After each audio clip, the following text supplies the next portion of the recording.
Dalam video ini saya akan membacakan catatan mengenai santet dalam catatan sejarah dan tradisi yang ditulis oleh Pak Masruri. Fenomena santet bukan hanya tradisi dalam masyarakat pada masa kerajaan Kediri. Metode pengiriman energi jarak jauh untuk tujuan tertentu atau bela diri atau menyakiti orang lain ini dimiliki hampir semua bangsa dari berbagai belahan dunia tanpa melihat asal-muasal suku dan kepercayaan atau agama yang dianutnya. Almarhum Profesor Dr. Edi S. Eka Jati, ahli sejarah dari Universitas Padjadjaran Bandung, menjelaskan bahwa ilmu teluh atau santet adalah warisan masa lampau yang terus bertahan dalam kehidupan masyarakat Sunda hingga sekarang. Edi merujuk sebuah dokumen abad ke-6 yang tertulis di daun lontar yang dinamai Sang Hyang Siksa Kandang Karesian, semacam ensiklopedia adat istiadat orang Sunda yang kini tersimpan di Perpustakaan Nasional. Dokumen itu menyebutkan bahwa teluh adalah perasaan sakit hati, murung, dan tidak senang yang dialihkan kepada orang lain. Praktek sejenis santet ini pada tahun 1450 hingga 1750 sudah ada di Eropa Barat. Pada saat itu terjadi tindakan anarkisme di seluruh Eropa dengan cara membakar hidup-hidup orang yang diduga sebagai dukun santet. Di Amerika Serikat pada tahun 1692 di kawasan Salem, Massachusetts juga pernah tercatat sejarah hitam adanya pembunuhan ratusan orang yang dicurigai sebagai dukun santet. Sementara itu munculnya komunitas santet di Jawa Timur terkait era dengan pergolakan politik menjelang runtuhnya kerajaan Majapahit, yakni adanya penyerangan dari Demak. Penyerangan Demak pada saat itu sebenarnya bukan kemauan pribadi Raden Patah. Terlebih, Sultan Demak itu sudah diperingatkan Putri Campa, ibu kandungnya, mengingat Raja Brawijaya V adalah ayah tiri Raden Patah. Namun karena Raden Patah tidak mampu mengendalikan ambisi para panglima perangnya, terjadilah penyerbuan itu. Akibat penyerbuan itu, pasukan Majapahit dan sebagian penduduk menyingkir ke barat di sekitar Gunung Lawu dan sebagian menyingkir ke timur, yakni di wilayah Gunung Bromo, Semeru, dan Tengger, serta menyeberang ke Pulau Bali. Raja Brawijaya V sendiri menyingkir ke Gunung Lawu dan menghabiskan waktu dengan bertapa hingga mencapai moksa. Brawijaya V kemudian dikenal sebagai Sunan Lawu. Setelah kematian Raja Brawijaya V, salah satu penasihat spiritualnya bernama Sabdo Palon Noyo Genggong berjanji menuntut balas atas penyerangan Demak. Sabdo Palon Noyo Genggong ini oleh kalangan tertentu diyakini akan kembali memimpin Majapahit atau disebut Majapahit Jilid II. Bentuk pelampiasan dendam orang-orang Majapahit atas serangan Demak yang menyebabkan mereka terusir dari tanah kelahiran dan keyakinannya dilakukan dengan cara supranatural. Mereka yang semula menyimpan ilmu santet sebagai pegangan pribadi, yang semula penyebarannya terbatas pada lingkup tertentu, saat itu mulai dilepaskan kepada masyarakat. Kebijakan ini untuk sebuah misi balas dendam terhadap orang-orang dari Kerajaan Demak. Kebijakan menyebar ilmu santet ini bersifat personal pada level bawah yang dilakukan orang yang berada di luar sistem kerajaan. Salah satu tokoh penyebar santet yang terkenal adalah Mbah Bungkuk dan para murid yang pernah belajar padanya. Mbah Bungkuk dikenal sebagai tabib yang karena kesaktiannya menyebabkan dia disegani di kalangan istana. Benarkah santet itu ilmu hitam? Bagaimana pendapat pengikut aliran santet menyikapi tudingan bahwa santet adalah ilmu hitam? Menurut mereka, sebutan santet sebagai ilmu hitam hanya persepsi dari orang luar. Ketidaktahuan orang luar terhadap tradisi orang-orang pada zaman kerajaan Kediri itu menyebabkan mereka mengambil sifat gebyah uyah atau pukul rata. Karena kebanyakan orang yang berbicara santet adalah mereka yang tidak terlibat langsung dengan dunia persantetan atau mereka yang mengenal santet dari sumber yang tidak jelas. Santet menurut mereka adalah tradisi turun-menurun yang hingga kini masih dilestarikan sebagai sebagai sebuah ngelmu sekaligus ageman atau pegangan untuk mempermudah berbagai problem hidup. Karenanya tidak mengherankan jika hingga saat ini santet masih dipelajari secara sembunyi-sembunyi oleh sebagian pengikutnya, walaupun dijelaskan bahwa tidak setiap pengikut santet mampu menguasai ilmu santet secara utuh, karena semua ditentukan dari kesungguhan dalam laku batin dan faktor wadah atau bakat.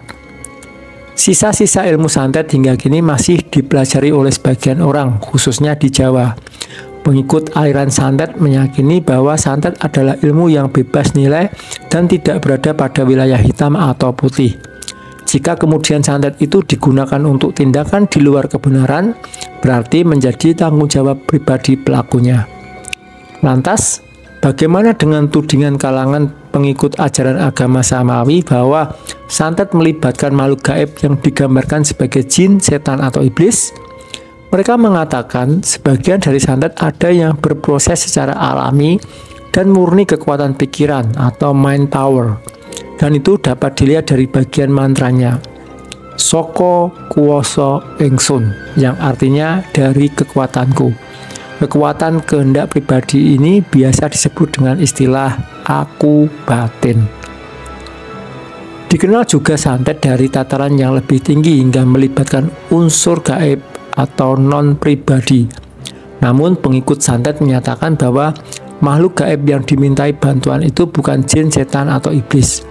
Mereka menyebut dengan istilah gaib saja. Dan yang namanya gaib itu bisa berarti Tuhan, malaikat, dewa, danyang, dan makhluk gaib lainnya.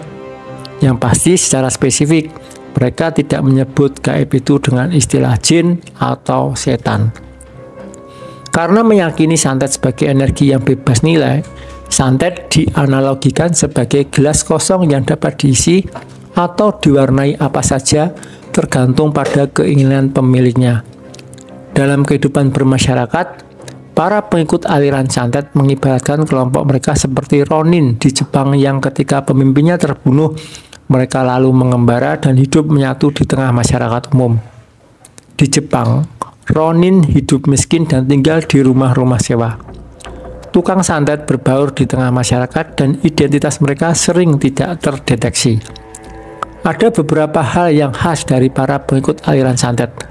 Mereka memiliki tradisi silsilah atau sanad keilmuan sebagaimana yang berlaku di lingkungan tarekat dalam Islam.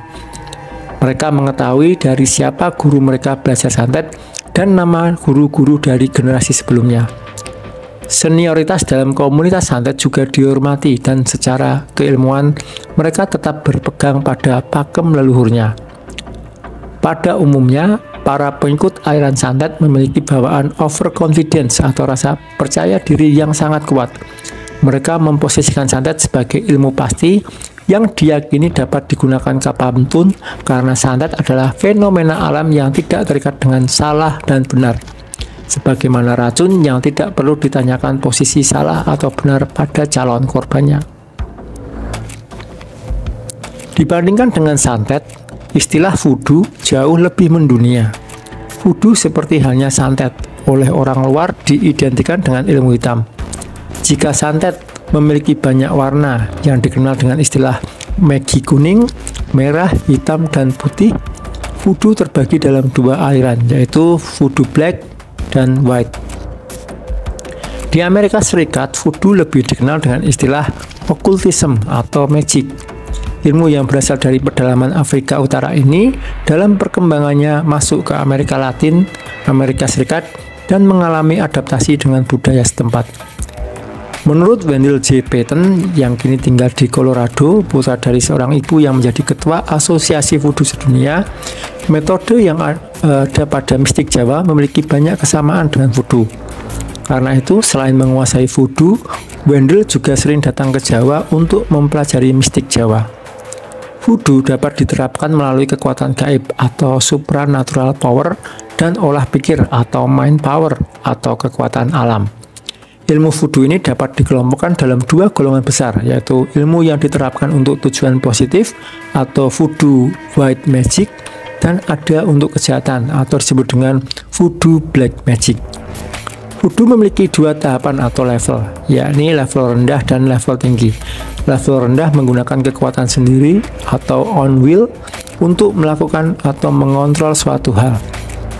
Level ini biasanya digunakan oleh dukun voodoo black magic atau di Amerika disebut dengan istilah makumba.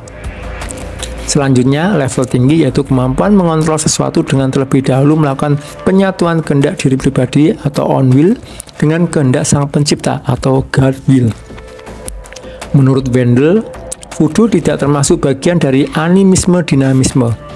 Animisme diinterpretasikan sebagai bentuk penyembahan kepada sesuatu benda atau barang tertentu, sehingga animisme merupakan bagian dari voodoo itu sendiri.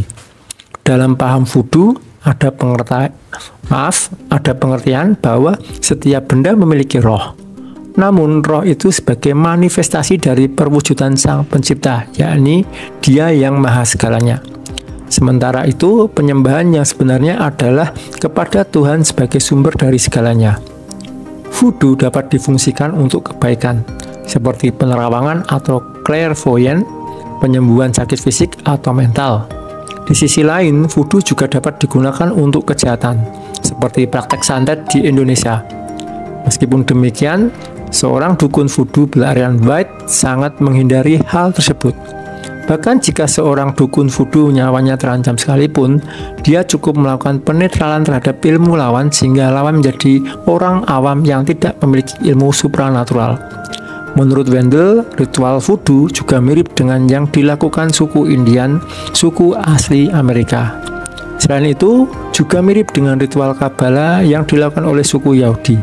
Kini, voodoo sudah menyebar ke berbagai negara dan beradaptasi dengan adat istiadat setempat.